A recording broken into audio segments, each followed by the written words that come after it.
सावधान इंडिया 100 दिन 100 fight backs में मैं सुशांत सिंह आपका स्वागत करता हूं। अपराध करने वाले से ज्यादा बड़ा गुनहगार वो होता है जो अपराध सहता है। ये बात सब जानते हैं, लेकिन ऐसे कितने लोग हैं जिन्हें जुर्म बर्दाश्त करना किसी भी सूरत में कबूल नहीं। सावधान इंडिया में हम आपको लगातार समाज के हर वर्ग में फैले अपराध से रूबरू करा रहे हैं। जाहिर है राजनीति भी इससे अछूती नहीं है। आज हम आपको एक ऐसी लड़की की कहानी दिखा रहे हैं जिसने बहुत कम उम्र में सिर्फ अपनी हिम्मत और साहस के दम पर राजनीति में फैले अपराध को चुनौती दी और समाज में एक मिसाल कायम की। अरे गाँव वालों, मुखिया जी को बचाओ कोई। रुको,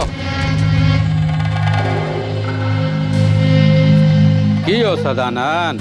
इतना मार तो ससुर पत्थर को पड़े ना तो वो भी चकनाचूर हो जाती। बहुत कर लिए मुखियागिरी गांव में, अब जरा हमको भी मौका दीजिए। अवकाश ग्रहण करो महाराज, अपना नाम वापस ले लो उम्मीदवारी से हमको मुखिया बनने के, समझा? किसी भी तरह के अपराध को अंजाम देना कोई बड़ी बात नहीं थी। वो बंदूक से बैलेट पर कब्जा करना चाहता था और इसकी शुरुआत उसने सदानंद के घर से कर दी थी। 10 साल बीत गए, पूरा गांव उसके आतंक के साए में जीता रहा, लेकिन उसी सदानंद की बेटी रक्षा, जिस पर भैरव ने बंदूक तानी, जैसे जैसे वो बड़ी हुई वो सवाल पूछने लगी, सही और गलत का मतलब तलाशने लगी, सही और गलत के बीच लकीर खींचने लगी। अरे ये सीता भैया कहाँ ध्यान पकड़ने लगी है? पता नहीं सुबह से ही का चित्रकारी कर रही है आपकी बिटिया। चलिए आइए भोजन कर लीजिए, गुड़िया को भी ले आइए। का सीता, हम भी तो देखे। ऐसा काहे किया बाबा? काहे पटवारी काका को भैरव काका ने जला दिया? आपने काहे नहीं रोका उन्हें? बोलिए ना बाबा। शाबाश। बोलिए ना बाबा। भैरव चाचा ऐसे ही सबको जला देंगे? ये गांव में कौन नहीं है बचाने वाला? ये सबको रोकने कोई नहीं आएगा? आएगा, एक नरसिंह आएगा। नरसिंह क्या होता है बाबा? नरसिंह, नरसिंह वो होता है जिसका कलेजा सिंह की भांति होता है, जो किसी से नहीं डरता है। अच्छा, कब आया था वो नरसिंह? एक बार की बात है, देखो जंगल में एक भेड़िया रहता था, वो सब लोग को मारता था। भैरव चाचा की तरह है ना? हाँ बेटा, किसी में हिम्मत ही नहीं था उससे लड़ाई बोल लेने का। फिर एक दिन एक दूसरा जंगल से एक नरसिंह आ गया। उसकी दहाड़ से वो भेड़िया डर गया और भागने लगा, लेकिन उस नरसिंह ने उस भेड़िया को नहीं छोड़ा, उसका पेट चीर कर फाड़ डाला।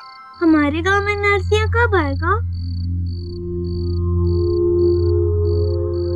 आएगा, बहुत जल्द हमारे गांव में नरसिंह प्रकट होगा। प्रणाम टीचर जी। क्या कर रही हो रक्षा? देखो, ये क्या है रक्षा?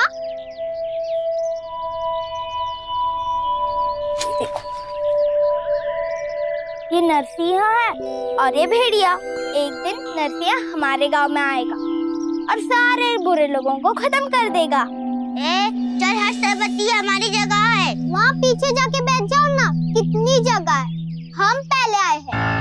पहले आए पीछे, हम बढ़कर लगे, हम आगे बैठेंगे। चलो जाओ पीछे। दीदी दीदी, पीछे से नहीं दिखता। जो तुम कर रही हो वो बहुत गलत है। स्कूल में सब बराबर है और छोटे कद के बच्चे आगे बैठेंगे, ऐसा ही स्कूल का नियम है। बाबा, जब हमने सरपति को बताया कि नरसिंह आने वाला है, तब उसने मेरी बात मानी ही नहीं और मारने लगी और उसने कहा कि ऐसा थोड़ी ना होता है, हमको ना बुद्धू आएगा। अरे ना, मेरी बिटिया बुद्धू थोड़ी हो सकती है।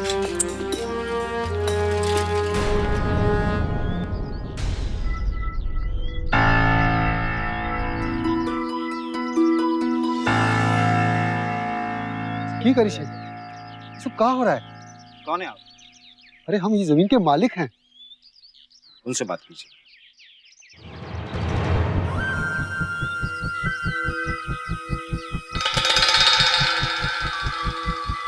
मुखिया जी, सब क्या हो रहा है हमारी जमीन पर? सरकार ही गांव में राहत के लिए तालाब बनवा रही है। भाई तालाब खुदेगा तो गांव में रोजगार बढ़ेगा, मजूरी मिलेगा।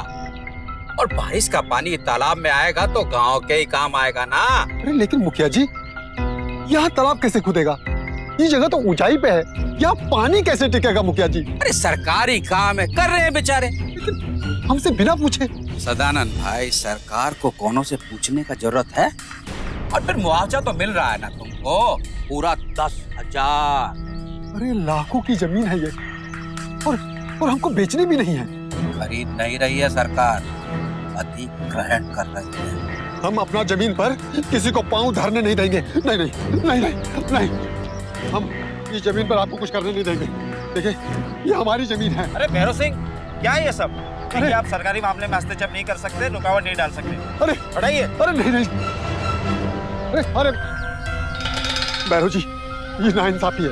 अरे मंदिर के पास काहे नहीं तालाब खुद सकता है, लेकिन नहीं, वो आपकी जमीन है, इसलिए ये जो आप करा रहे हैं ना, ये सब आपकी नौटंकी है साहब। मेरे खिलाफ बोलता है, हमरे खिलाफ बोलता है, हाँ?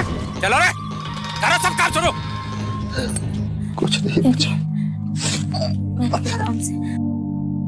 अकाल में ऊपर वाले मुखिया ने हमारी फसल छीन ली, और अकाल राहत के नाम पर नीचे वाले मुखिया ने जमीन ही छीन ली। कोनो रास्ता नहीं है अब, कोनो रास्ता नहीं बचा।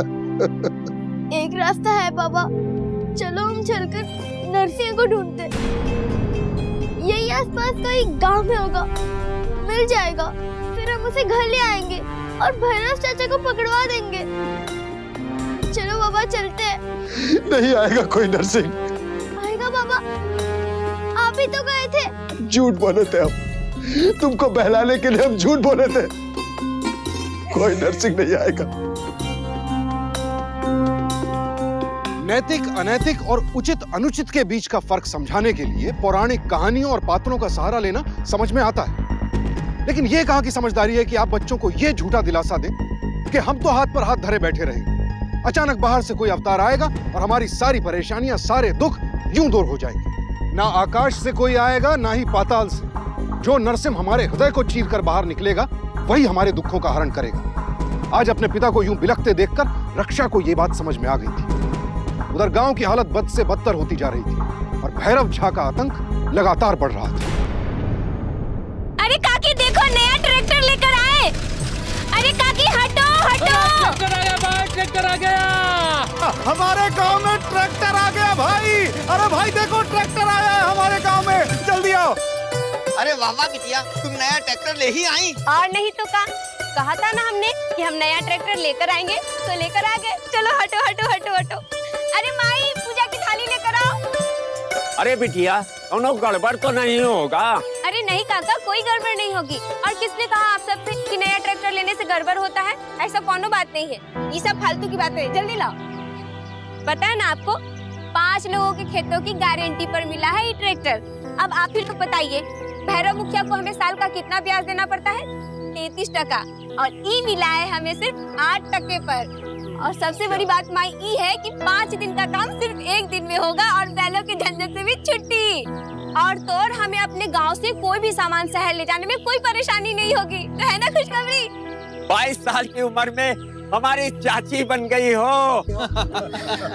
चाचा, सपने टूट जाए तो क्या हुआ, उम्मीद नहीं टूटनी चाहिए। बाबा देखिए तो, नया ट्रैक्टर आ गया, आइए।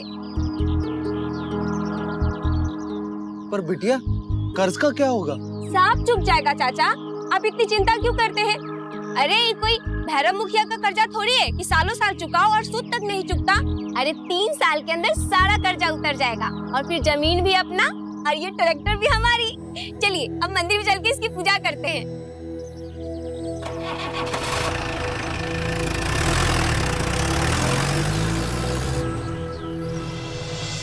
सुना है गांव में तरक्की की हवा चलने लगी है मालिक।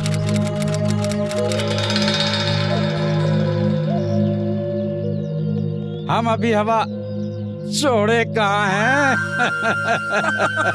सुना है मालिक, पुराने मुखिया की लड़की ने नया ट्रैक्टर खरीदा है। अरे तो क्या हुआ रे मंगल, ऐसा कौन सा बड़का तीर मार लिया वो? छोटा मुंह बड़ी बात मालिक, अगर चिंगारी को समय से पहले रोका ना गया ना तो वो आग बन जाती है मालिक। चुप, ऐसा कौन चिंगारी नहीं पैदा ली है और ना कभी लेगी जो मुखिया जी के घर को फूंक सके। काहे हड़बड़ा रहे हो बे?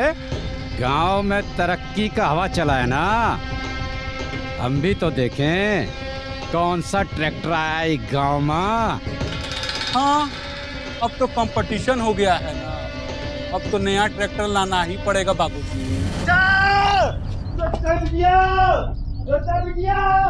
रक्षा बिटिया बाहर निकलो। क्या हुआ काका? बिटिया गजब हो गया, रात में ट्रैक्टर बाहर खड़ा था, अब गायब हो गया। अरे ऐसा कैसे हो सकता है काका? का भाई दही चूड़ा खाओगे? तुम का हो भाई, कुछ बोलो। एक को दिन हुआ नहीं ट्रैक्टर आए और कोई चुरा लिए। चुरा लिया? नया ट्रैक्टर चुरा लिए? जी भाई, कितना कितना बुरा कांड हो रहा है इसका। भाई बहुत दुख हुआ आपका इस ट्रैक्टर का सुनकर। पर अब भी हम तुमको खाली हाथ नहीं ना भेजूंगा। हाँ, आपका मुंह मीठा कराएंगे। ए मंगलू, अरे मिठाई लावा भैया। है ना, हम भी एक नया ट्रैक्टर खरीदे हैं कल। आ गया बाबूजी, आ गया। मालिक, ये तो हमारा ट्रैक्टर है। काली हम पटना से खरीद कर लाए हैं, और तो कहीं चोरी का नजर आ रहा है रे। चोरी का नजर। PR0308। पढ़ रहे जाहिल, पढ़। आपको पता है किस पर इल्जाम लगा रही हैं? गांव के मुखिया है वो। हमें मालूम है साहब, वो गांव के मुखिया हैं, मालिक नहीं है। और हाँ कंगन को आरसी का साहब, हम कह रहे हैं ना आपको, वो ट्रैक्टर का इंजन नंबर हमारे इस कागजात से मिलाइए, फिर आपको सब पता चल जाएगा। ये बात अगर गलत निकली तो आप काहे डरते हैं? आप हमारी बात मानिए, हम आपको बोल रहे हैं कि वो हमारा ट्रैक्टर है, लेकिन उसका नंबर प्लेट बदल दिया गया है। आप चलिए जांच पड़ताल कीजिए, आपको सब समझ में आ जाएगा। ठीक है, चलिए।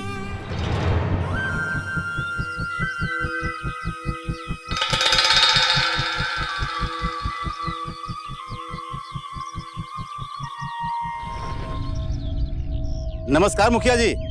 हाँ आइए दरोगा साहब। अरे कोनो कुर्सी लाइए भाई। नहीं मुखिया जी, वो क्या है कि इन लोगों ने आपके खिलाफ रिपोर्ट लिखवाई है कि आपने इनका ट्रैक्टर चुराया है। अरे शकल देखकर तो रपट लिखा कीजिए। कल कोई लोग बोलेगा कि प्रधानमंत्री का बैल चुरा लिए तो क्या हुआ भी पहुंच जाएंगे मुंह उठाकर। FIR लिखवाई जा चुकी है मुखिया जी, बस थोड़ा तफ्तीश कर लेने दीजिए। इंजन नंबर चेक कर ले। अरे ठहरा दरोगा, हड़बड़ा काहे रहे। आइए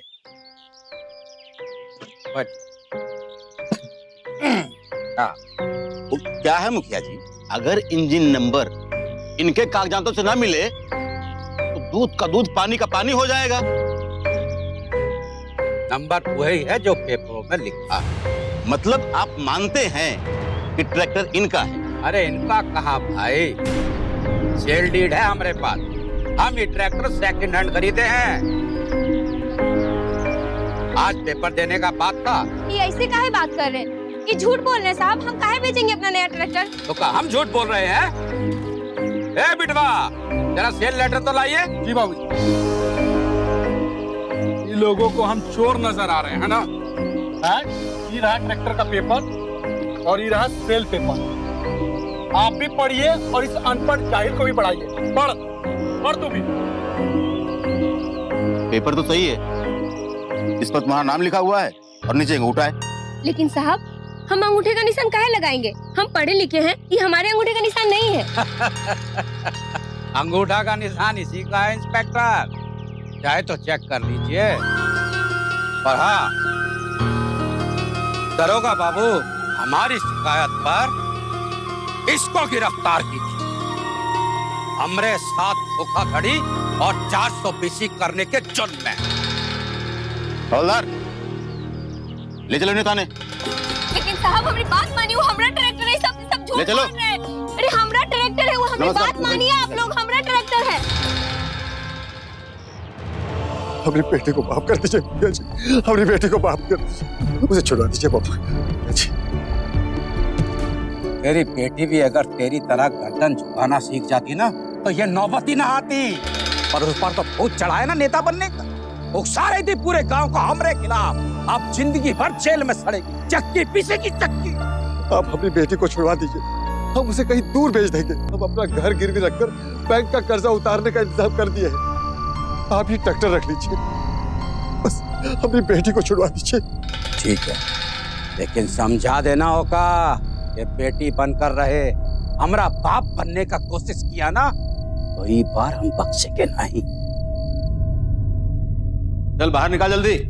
ए, चल माफी मांग मुझे से।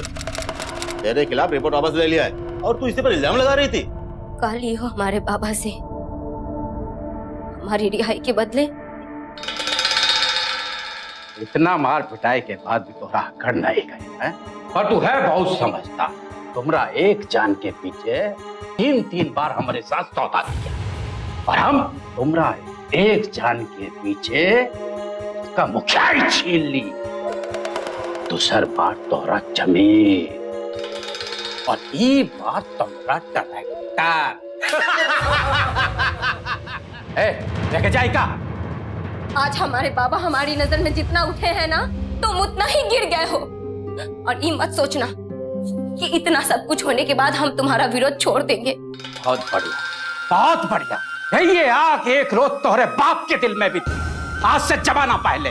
मरता हूँ फिर भी दबाए दिए। अरे तू तो लड़की जात है, कब तक टिकेगी हमारे सामने?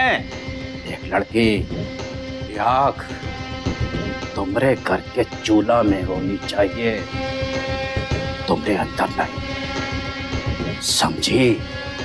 वरना जल जाएगी। आग जलती नहीं जलाती है, और अपना हाथ संभाल कर रखना। अरे ले जाओ रे इसको, नहीं तो एक और क्राइम हो जाएगा। ले जा।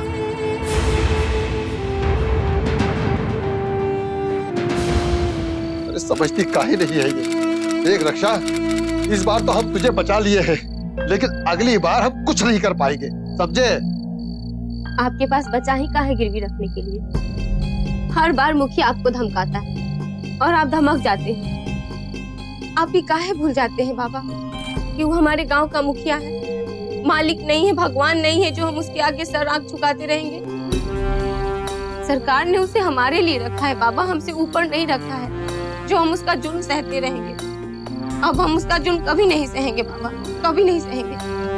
क्या हुआ, ऐसे क्या देख रहे हैं? याद है बाबा, आपने हमें बचपन में एक कहानी सुनाई थी कि नरसिंगा आएगा, और हम उम्मीद लगा बैठे कि नरसिंगा आएगा। फिर अचानक से आपने हमें एक दिन कहा कि नरसिंगा नहीं आएगा, मगर आज हम कहते हैं कि आपकी दोनों बातें सच्ची थी। नरसिंगा आएगा बाबा, जरूर आएगा हमें बचाने के लिए, लेकिन कहीं बाहर से नहीं। हमें खुद को बचाने के लिए भैरव का चोला उतार कर शेर बनना होगा बाबा, शेर बनना होगा। तभी जाकर वो भैरव जैसे भेड़िया का हम सामना कर सकेंगे। नहीं तो पूरी जिंदगी हम ऐसे ही जीते रहेंगे। आखिर कब तक भैरव झा गांव वालों पर जुल्म ढाता?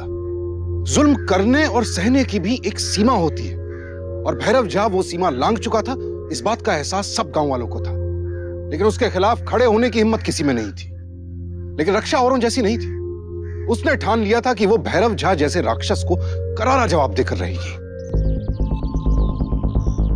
ग्राम चुनाव की घोषणा की जा चुकी है। भैरव भैया 20 साल से वोट जीत रहे हैं। इस बार भी भैरव भैया को विजय बनाना हमारा काम है, तो भैरव भैया को ही वोट दें। कान खोलकर सुन लीजिए सब, इस बार भैरव भैया को ही वोट मिलना चाहिए। निवेदन कर रहे हैं भैरव झा। भैया चुनाव संहिता है, निवेदन करने वालों के हाथ में बंदूक नहीं देखेगा। इसका सीधा साधा सा मतलब है कि चुनाव में कोई और खड़ा नहीं होगा, और जब कोई चुनाव में खड़ा ही नहीं होगा तो भैरव झा तो निर्विरोध चुने जाएंगे भैया।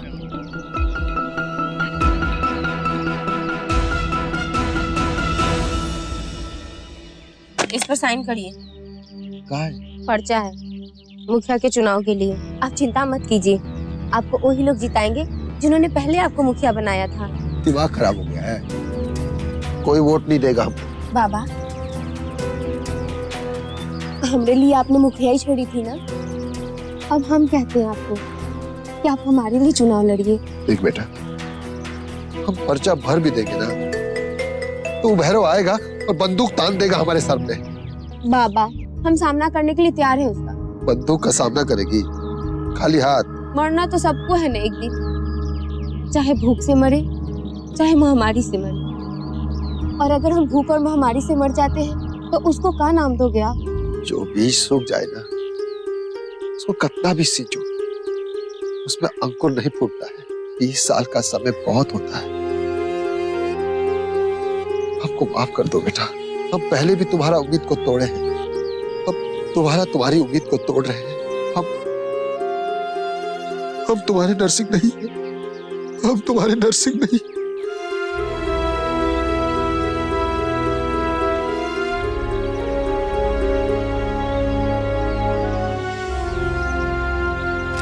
अरे बाजार गई थी क्या? बाबा कब से ढूंढ रहे हैं तुम्हें। अरे रक्षा, सवेरे सवेरे कहाँ से आ रही है? पर्चा भरने गई थी बाबा। बस 5 लोगों का समर्थन चाहिए ताकि हम चुनाव में खड़ा हो सके। आप समर्थन देंगे ना बाबा? की करी छे? अरे सुनिए, अरे तुमको अपना जान का फिक्र नहीं है, हमको तो है। इतना छोटा थी ना, इतना, तब से हम अपना कलेजे से सटा के रखे हैं। तुम्हारे लिए जिंदा हैं हम। अरे सुन रही है? अरे तुम ये चाहती है तू मरे और हम तुमको आग दें? अरे समझाइए इसको, चिड़िया की तरह पाला है तुमको, चिड़िया की तरह। हाँ हाँ बाबा, पता है आपने हमें उतने ही प्यार से पाला है जैसे एक चिड़िया अपने बच्चे को पालती है। लेकिन एक समय आता है ना जब वो चिड़िया अपने बच्चे को भगा देती है। पता है क्यों? ताकि वो घोंसला बनाना सीखे, उड़ना सीखे। और वैसे भी बाबा, इन 20 सालों में आपके अंदर विरोध की आग भले ठंडी हो चुकी है, लेकिन हमारे अंदर ज्वालामुखी बन चुकी है। और अगर हमने इसे बाहर नहीं निकाला तो ये ज्वालामुखी हमें जला देगी। अब ज्यादा बकबक करेगी ना तो हमारा दूसरा रूप देखेगी। वही तो हम देखना चाहते हैं बाबा। जो रूप आपका खत्म हो गया है ना, उसे हम दोबारा देखना चाहते हैं। सबसे बड़ी लड़ाई वो होती है जो दुश्मनों से नहीं, अपनों से लड़नी पड़ती है। रक्षा को भैरव झा से नहीं, लोगों के दिलों में बैठे भैरव झा के डर से लड़ना था। वो डर जो खुद उसके पिता को खाए जा रहा था। 22 वर्ष की उम्र में रक्षा ने पंचायत का चुनाव लड़ने का फैसला कर लिया। चुनाव लड़ने के लिए उसके पास सारी योग्यताएं थी। अब उसे केवल 5 लोगों का समर्थन चाहिए था। लेकिन जिस लड़की का पिता ही खुद उसका विरोध कर रहा हो और जो गांव बरसों से भैरव झा की दहशत में जी रहा हो, वहां से 5 लोगों का समर्थन जुटा पाना रक्षा के लिए सबसे बड़ी लड़ाई बन गई। राम राम काका। अरे राम राम बिटिया, कहो कैसे आना हुआ? काका, हमको आपसे एक मदद चाहिए। अरे कहो। काका, हम चुनाव में भैरव झा के खिलाफ खड़ा हो रहे हैं, हमें आपका समर्थन चाहिए। आप बस इस पे अंगूठा लगा दीजिए। अरे हम तुमको अंगूठा का निशान दे दें और अपनी जिंदगी से नामो निशान मिटवा दें। अरे बिटिया तुम जाओ यहाँ से। अरे कोई तुमको हमारे साथ देख लेगा ना तो हमरा तो लेना का देना पड़ जाएगा। तुम जाओ बिटिया, यहाँ से जाओ। राम राम काका। राम राम बिटिया। काका, हम चुनाव लड़ रहे हैं भैरव के खिलाफ, आप सबका समर्थन चाहिए। इस पे अंगूठा लगा दीजिए। भैरव झा के खिलाफ इलेक्शन लड़ेंगे? ये तो वही बात हुई कि चला मुरारी हीरो बनने। जाओ जाओ बिटिया, हमको बहुत काम है। जाओ चल भाई, चल चल। ये लो रानी पे एकटा।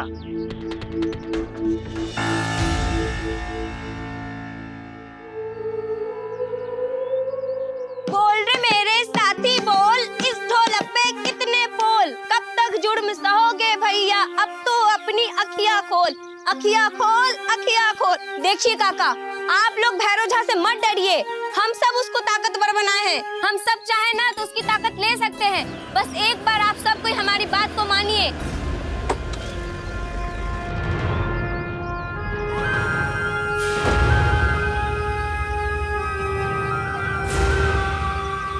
अच्छा नौटंकी कर लेती है।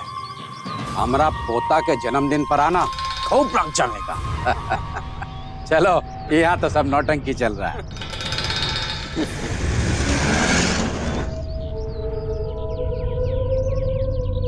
अरे माथा हरा गईल, अब नाच गा गाना गाएगी, वोट मांगेगी, अपनी इज्जत मिट्टी में मिलाएगी। अरे काहे चिल्ला रहे हैं, तनिक शांति से काम कीजिए ना। अरे क्या शांति रखेंगे, शांति रखेंगे हैं? भैरव झा को जानती नहीं है ये, बाजार में काट डालेगा। गलती हमारी है, हमारे लाड प्यार ने इसे इतना जिद्दी बना दिया। अब इसे पटना भेज देंगे भाई के पास। कम से कम डर तो खत्म होगा।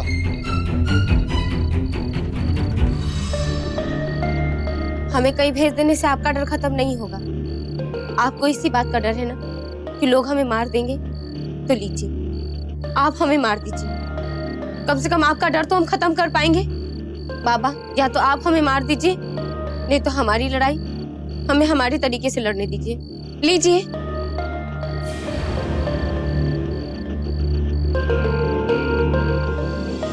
बोल रे मोरे साथी बोल, इस पोस्टर में कितने पोल? बोल रे मोरे साथी बोल, इस पोस्टर का कितना पोल?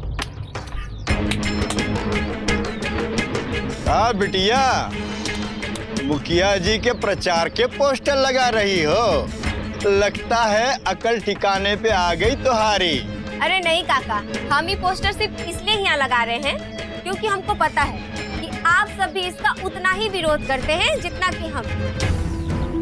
लेकिन आप सब डरते हैं। हम तो ये पोस्टर यहाँ से लगा के चले जाएंगे, लेकिन आप सब में से जिसके भी मन में इसके लिए विरोध होगा ना, वो इस पोस्टर का मुख काला कर दीजिएगा। दिन के उजाले में ना सही काका, रात के अंधेरे में, क्योंकि बड़े बुजुर्गों का कहना है कि अंधेरे में ही रोशनी जिंदा होती है।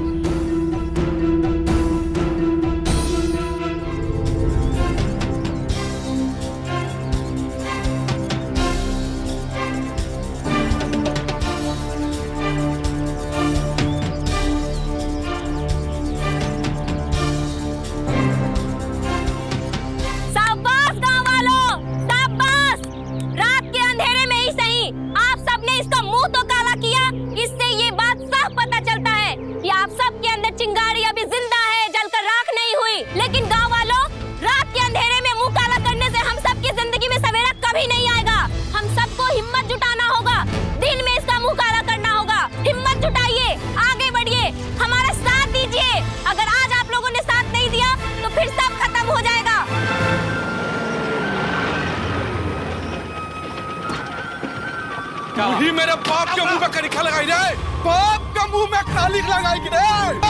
कोई नहीं आएगा, सबको काट देंगे हम।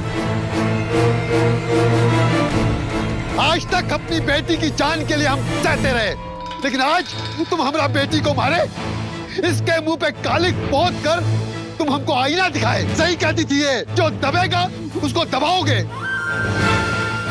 तुम जैसे भेड़ियों के लिए हम सबको नर्सिंग बनना पड़ेगा। ठीक नहीं किया सदानंद, इसका अंजाम तेरे को भुगतना ही पड़ेगा। भुगतना पड़ेगा।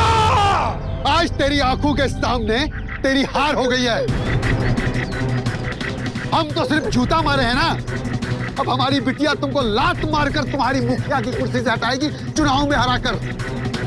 और उसके समर्थन पत्र पे सबसे पहले दस्तखत करेंगे हम। चुनाव तो जब लड़ेगी जब चिंता बचे। मुखिया, अब हम तुम्हारा अन्याय बर्दाश्त नहीं करेंगे। बेहतर यही होगा कि तुम यहाँ से चुपचाप चले जाओ। चले जाओ यहाँ से, चले जाओ यहाँ से, चले जाओ यहाँ से। बरसों से आतंक के साए में सिसक रहे गांव वालों में अचानक विरोध की ताकत कहां से आ गई? डर और दहशत में दिन रात बसर करने वाले लोगों ने आखिर हिम्मत को कैसे अपना हथियार बना लिया? जाहिर है, यह सब कुछ सिर्फ रक्षा के हौसले का नतीजा था, उसके संघर्ष के जज्बे का परिणाम था, जिसने गांव वालों और उसके पिता के दिल से डर को भगा दिया। रक्षा का नामांकन पत्र दाखिल हुआ। यह भैरव झा के लिए बहुत बड़ी चुनौती भी थी और चोट भी। 20 सालों में पहली बार किसी ने उसके वर्चस्व को ललकारा था। अच्छा चाचा, बहुत रात हो गया, कल फिर मिलते हैं। और ऐसे भी आचार संहिता लागू हो गया है, प्रचार तो बंद, लेकिन कल सुबह जरूर आइएगा वोट के लिए। हाँ, राम राम काका। हाँ, राम राम।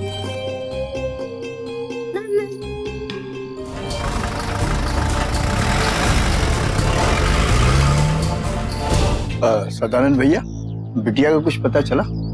नहीं, सवेरे से सारा गांव खोज लिए, कुछ पता नहीं चला है, कुछ पता नहीं चला है। मुझे तो ये मुखिया की ही चाल लगती है। सदानंद भैया, बहुत सही है मुखिया के सुर, अब उसे छोड़ेंगे नहीं। नहीं, वो लोग यही चाहते हैं। उनको भी लगता है ये मुखिया का ही चाल है। लेकिन हम ऐसा वैसा कुछ कर दिए ना तो ये चुनाव रद्द हो जाएगा। बहुत सालों बाद मौका आया है अपना गांव पवित्र करने का। हम ऐसा कुछ नहीं करेंगे जिससे हमारी बेटी की उम्मीदों पर सदानंद जी कौन है यहाँ पर? अरे हम हैं सदानंद। कहा हुआ? चाचा, पुलिस स्टेशन में खबर आई है कि रक्षा जी 3 गांव दूर नदी में मिली है। कहा? हाँ। सदानंद भैया, तो हम लोग यहाँ क्या कर रहे हैं? चलिए चलकर बिटिया को देखते हैं। नहीं नहीं, ये हमारी परीक्षा की घड़ी है। रक्षा बेटी चाहती थी गांव वाले अपनी पसंद से पूरे कानूनी रूप से अपना नेता चुने। पता नहीं वो बचेगी कि नहीं, लेकिन हम लोग उसकी उम्मीद को टूटने नहीं देंगे। आज हम सब में एक नर्सिंग है। उठो, इकट्ठी करो अपने वोट की ताकत को और जवाब दो इन भेड़ियों को। सबसे पहले हम वोट देंगे।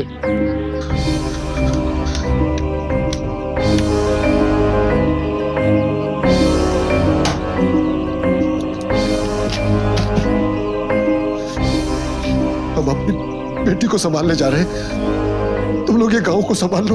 तुम चिंता मत करो सदानंद भाई।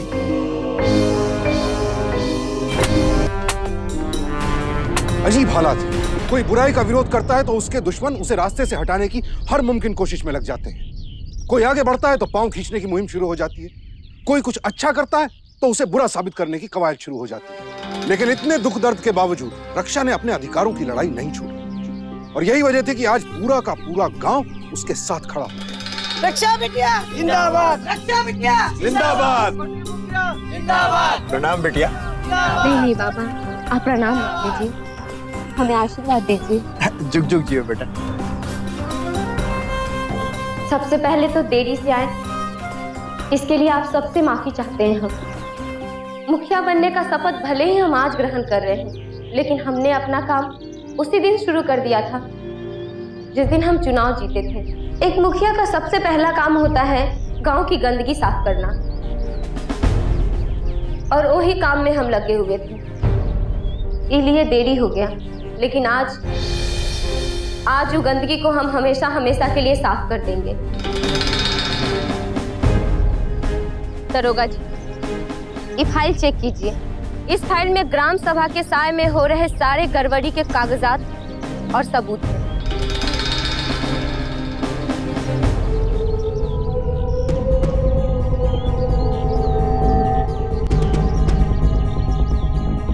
भैरव सिंह जी, ग्राम सभा के फंड में घपला। देखिए फाइल, देखिए। तो फाइल दिखाएगा तू? आवाज नीची। ले जाओ इसको, पकड़ इसको।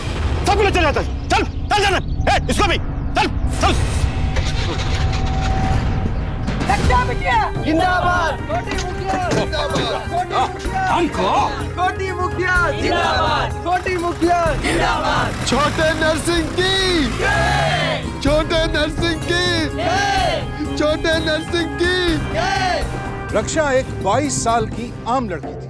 22 साल की उम्र में एक आम लड़की क्या करती है? कॉलेज जाती है, अपने दोस्तों के साथ वक्त गुजारती है, अपने करियर को आकार देने की कोशिश करती है। लेकिन रक्षा ने 22 साल की उम्र में अपने गांव को एक शैतान से आजाद कराया। 22 साल की उम्र में रक्षा ने पूरे समाज का मुकाबला किया, मौत का मुकाबला किया, अपने पूरे गांव को जुल्म और जुर्म से लड़ना सिखाया। बड़ी बात है, लेकिन उससे भी बड़ी बात यह है कि हम सबके भीतर एक रक्षा मौजूद है। हम सबके पास वो ताकत है जो रक्षा के पास है। असली हीरो वो है जो सिर्फ सही और गलत के बीच अंतर ना करे, बल्कि गलत के खिलाफ सही का साथ भी दे। ऐसा नहीं कि राजनीति में शामिल सभी लोग बुरे हैं, सियासत से जुड़ा हर शख्स भ्रष्ट है, लेकिन जो हैं उन्हें बेनकाब करना ही होगा, उन्हें राजनीति से दूर जाना ही होगा, और ये सिर्फ हम और आप कर सकते हैं। अपने वोट की ताकत को समझिए। ये जानना बेहद जरूरी है कि आपका कीमती मत किस तरह के उम्मीदवार की झोली में गिर रहा है, कैसी है उसकी छवि, क्या है उसका आपराधिक रिकॉर्ड। ना कोई देवदूत, ना कोई अवतार, हम और आप मिलकर ही एक साफ सुथरे राजनीतिक माहौल का निर्माण कर सकते हैं। ये कोई काल्पनिक कहानी नहीं है। बिहार के खिरहार गांव की एक बहादुर बेटी काजल कुमारी की सच्ची कहानी है। एक ऐसी प्रेरणादायक कहानी जो हमें संघर्ष की राह पर चलकर जीत हासिल करने का संदेश देती है।